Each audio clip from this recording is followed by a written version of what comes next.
Alrighty, back to the bag of budget, and let's see here. Do this a little more blind.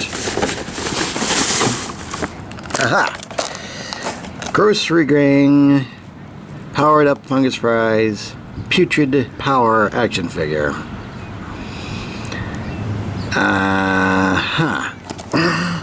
For those unfamiliar with Grocery Gang, they were produced by Moose as the sort of boys' version of the blind bag figures that came either in like little trash cans or fake candy or even toilets.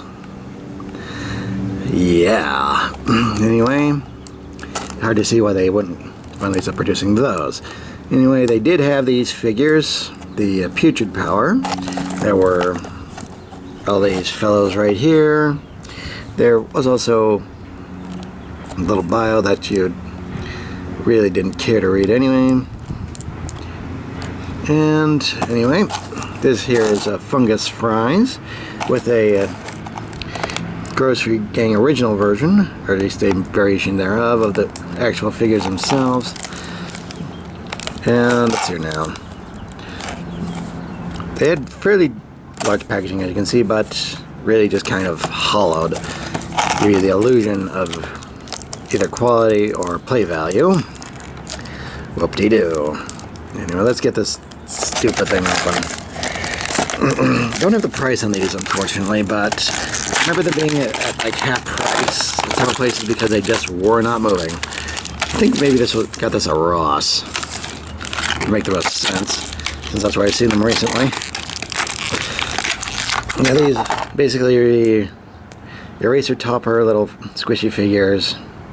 They're like hundreds upon hundreds of them, and they were worthless. Anyway, here we have Fungus Fries himself and his accessory, the fry basket. Thematically accurate, but whatever. Okay. Imagine you could probably hold.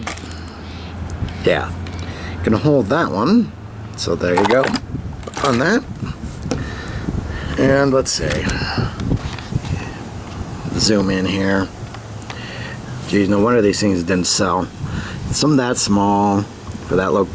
They look that bad, and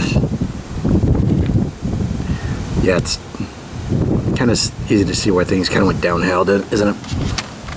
You're probably wondering why I'm even looking into this thing. Well, for children of the 80s, such as myself, they were reminiscent of a figure line, Food Fighters. I imagine that's what Moose thought of too, but it kind of fell short the goal to really hit a nostalgia market, at least at the price that they were asking for it. Although these are more highly articulated, I mean, they do have universal joints for the shoulders and for the legs, so that you have that. And I do remember them doing, in the second series, they did more, well, not necessarily soldier, but more fighter styles. I remember there being of the gum one here. They had a ninja version, so there's that. I believe they also had the pizza one was also more military as well as grub sub. So you had that going for you. But again, didn't sell. Nostalgia just didn't hit. Figure line just eventually went nowhere. And you still see them on the shelves, but they're not quite clearance out just yet, but they're getting there. Anyway, yeah, like I said, I found this, most likely found this one at Ross, because there's still plenty of them there.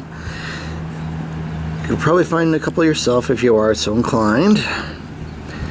But you really gotta either be into the Food Fighters idea, or your kid really is into these things, which I kind of doubted, because they were just kind of there and didn't really go very far.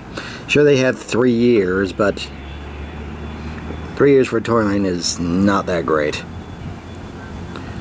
especially for a blind bag toy line. I'm getting off track here, so I'm just going to end this video here. I am the Deceptiwolf, and again I remind you all, free your mind, free your toys.